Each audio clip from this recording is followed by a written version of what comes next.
Base of triangle is 9 and height is 5. Base of another triangle is 10 and height is 6.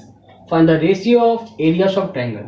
तो ratio of areas of triangle के लिए हमें क्या करना पड़ेगा, दोनों का एरिया निकालना पड़ेगा. ठीक है, एक फॉर्मूला है यानी कि स्टेटमेंट है, ratio of areas of two triangles is equal to the ratio of the products of their corresponding heights and bases. ठीक है, पहले दोनों ट्रायंगल बना लेते हैं.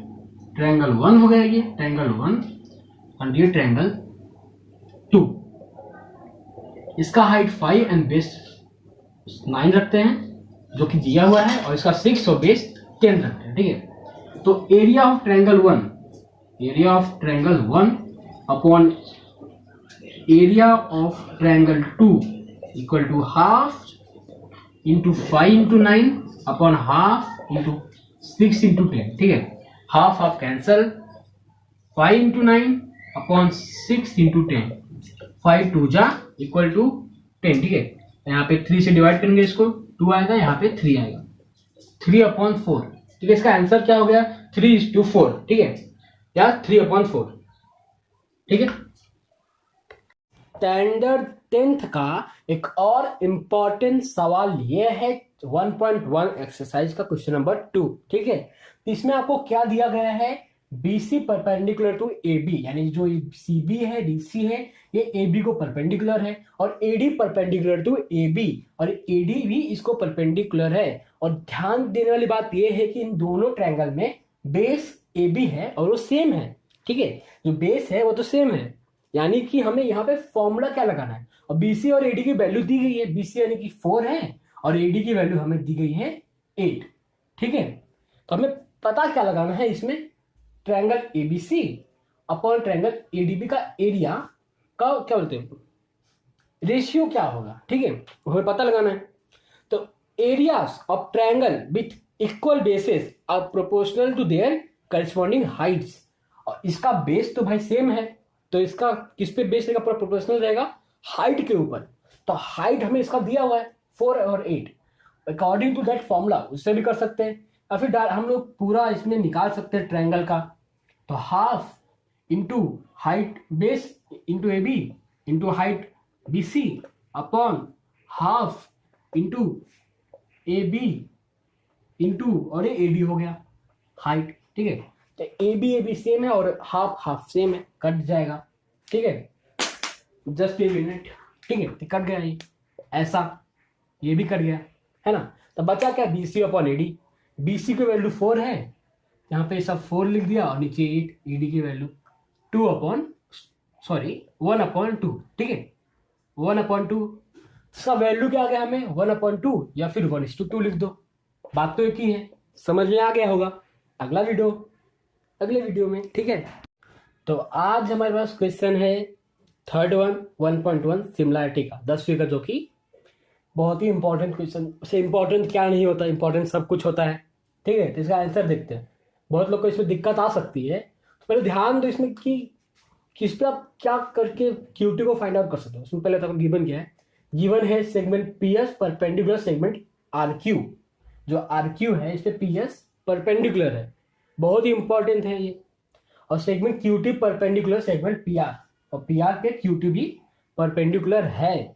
दोनों बहुत ही इंपॉर्टेंट है. यहाँ पे ध्यान दोगे तो क्वेश्चन बड़े आराम से बन जाएगा. ठीक है, बन जाएगा मतलब सॉल्व हो जाएगा. ठीक है, तो फोकस ऑन ट्रायंगल PQR.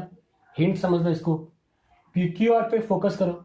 क्या कर सकते हो, अब PQR का बेस हम लोग QR लेते हैं, QR की वैल्यू दी गई है 6 है, तो इसका हाइट PS हुआ ना, परपेंडिकुलर है इस पे, हाइट हुआ.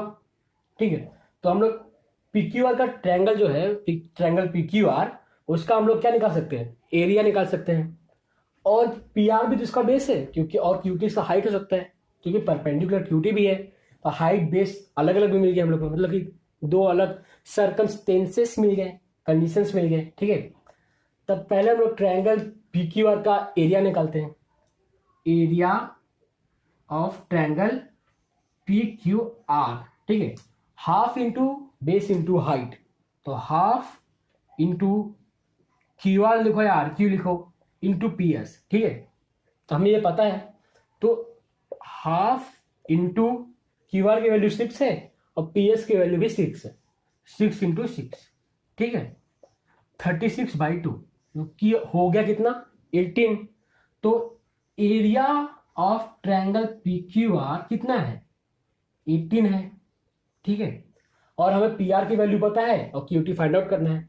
तब थोड़ा अलग तरीके से लिखते हैं इसको, area of triangle P Q R, P R को बेस समझते हैं और क्यू टी का हाइट, परपेंडिकुलर है क्यू टी हाइट होगा, ठीक है। तो equal to half into P R into Q T, ठीक है। तो क्यू टी का हमें पता लगाना है और पी आर पता है, 12/2 into Q T equal to 18 कैसे हुआ, area of triangle P Q R equal to 18 हम लोगों ने पहले फाइंड आउट किया था, ठीक है। तो एक क्यू टी को इधर रखते हैं और 18 इंटू 2/12 इंटू 2/12, समझा गया, 2 ऊपर गया और 12 नीचे गया, ठीक है। तो ये हो गया 6 2 जा और ये 6 3 जा, 3 इंटू 2 6 आ गया। तो क्यू टी का वैल्यू कितना मिला हमको 6 मिला, ठीक है। Q T equal to 6। जब क्यू टी की वैल्यू मिल गई आराम से, ठीक है। तो मतलब कौन सा भी क्वेश्चन है उसमें आपको फोकस करना है कि किस तरीके से कितने कंडीशन, जितने कंडीशन दिए गए हैं उन सबको मिला के किस तरीके से क्वेश्चन को हम लोग सॉल्व कर सकते हैं। कुछ हार्ड क्वेश्चन नहीं था लेकिन लॉजिकल क्वेश्चन था, जो हमें पता करना था। अगर दोनों को अलग अलग हम लोगों ने बेस लिया तभी इसको कर पाए। अगर हम लोग कुछ और दिमाग लगाते हैं कि ट्रायंगल पी टी क्यू लेते हैं, ट्रायंगल टी क्यू आर लेते हैं, हो सकता है उससे भी शायद हो जाए लेकिन बहुत टाइम लगता, बहुत मुश्किल हो जाता। और अगला क्वेश्चन अगले वीडियो में। एक्सरसाइज 1.1 का क्वेश्चन नंबर 4 है ये, ठीक है। बहुत ही आसान है अगर थोड़ा सा दिमाग लगाए तो। मतलब कितना दिमाग, थोड़ा सा, मतलब बहुत ही कम, 100 ग्राम, ठीक है। दिमाग लगाते हैं अभी इसमें क्या कर सकते हैं। आपको यहाँ पे दिख रहा हो क्या क्या, पहले बताता हूँ इसमें क्या क्या है, ठीक है। एपी परपेंडिकुलर टू बीसी, ठीक है। AP perpendicular to BC, AP and BC दोनों परपेंडिकुलर है, ठीक है। और AD parallel to BC, AD and BC parallel है, यानी कि दोनों कभी मिलते ही नहीं है, पैरेलल रहेंगे दोनों। यानी कि अगर यहाँ पे मैं एक और परपेंडिकुलर लाइन ड्रॉ करता हूं तो दोनों लाइन सेम रहेंगी। इसका कहने का मतलब ये है यहाँ पे, ठीक है। यानी अगर मैं यहाँ पे ऐसा कोई लाइन ड्रॉ करता हूं परपेंडिकुलर तो दोनों लाइन सेम रहेंगी। दोनों का जो क्या बोलते हैं कि डिस्टेंस रहेगा दोनों, एपी इक्वल टू, अगर यहाँ पे कोई लाइन रहता है डी एक्स सेम रहेगा, ठीक है। तो बहुत ही इंपॉर्टेंट है, समझ गया ना, ठीक है। अब सॉल्व करते हैं इसको। और यहाँ पे पूछा क्या गया है, एरिया ऑफ ट्रायंगल एबीसी का रेशियो बताओ एरिया ऑफ ट्रायंगल बीसीडी के साथ, यानी कोई अपॉन वाला सब, ठीक है। तो हमें इसमें एक चीज तो पता चल रही, दोनों का जो हाइट है वो तो सेम है, हाइट दोनों का सेम है, ठीक है। जब हाइट सेम है तो क्या सेम है यहाँ पे, हम कैसे पता लगाएंगे, बेसिस से पता लगाएंगे। Area of triangles with equal heights are proportional to their corresponding bases, ठीक है। ये पता होगा, पता नहीं रखा तो डायरेक्ट ट्रायंगल का फॉर्मूला से भी कर सकते हो, ठीक है। अभी हमें पता है तो किससे करस्पॉन्डिंग हो गया, सीधी बात है बेसिस से करस्पॉन्डिंग होगा, यानी कि किससे बेसिस से करस्पॉन्डिंग होगा। कैसे होगा तो लिखते हैं। तो अभी दिख रहा है यहाँ पे, बुक है, बुक छाप नहीं रहा हूं, ठीक है, बुक है साइड में रख रहा हूं। हाँ, तो अभी area of triangle ABC upon area of triangle BCD equal to half, आपको कैंसिल हो जाएगा, पहले बार बार लिखने की जरूरत नहीं समझाने के लिए, ठीक है। पहला वीडियो देखा होगा तो बता देता हूं, half into height into base, height है H, half into height into base, ठीक है। दोनों का बेस तो अलग है लेकिन हाइट सेम है। एपी इसका हाइट है तो इसका भी हाइट एपी ही है, दोनों का हाइट जो सेम रहेगा, ठीक है। क्यों, क्योंकि दोनों पैरेलल लाइन के बीच में आता है। परपेंडिकुलर यहाँ पे बनाता हूं मैं, मान लीजिए इसका हाइट मैंने कुछ डी एक्स दे दिया, ठीक है।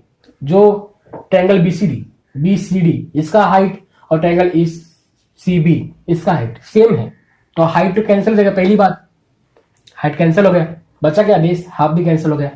तो बेस क्या है यहाँ पे, ट्रायंगल एबीसी उसका बेस बीसी है, और ट्रायंगल बीसीडी ठीक है, एबीसी एंड बीसीडी इसका बेस क्या है, बीसी है, ठीक है। अब जब दोनों का बेस ही सेम है तो क्वेश्चन में बचा क्या, बचा क्वेश्चन में 1:1। तो इसका आंसर क्या हो गया, area of triangle area of triangle ABC is to area of triangle BCD equal to 1:1, 1:1 ही है, ठीक है, समझ गया ना। हाइट भी सेम है, बेस भी सेम है, कुछ नहीं है इसमें मतलब डिफरेंट, मतलब एंगल ही पूरा सेम है।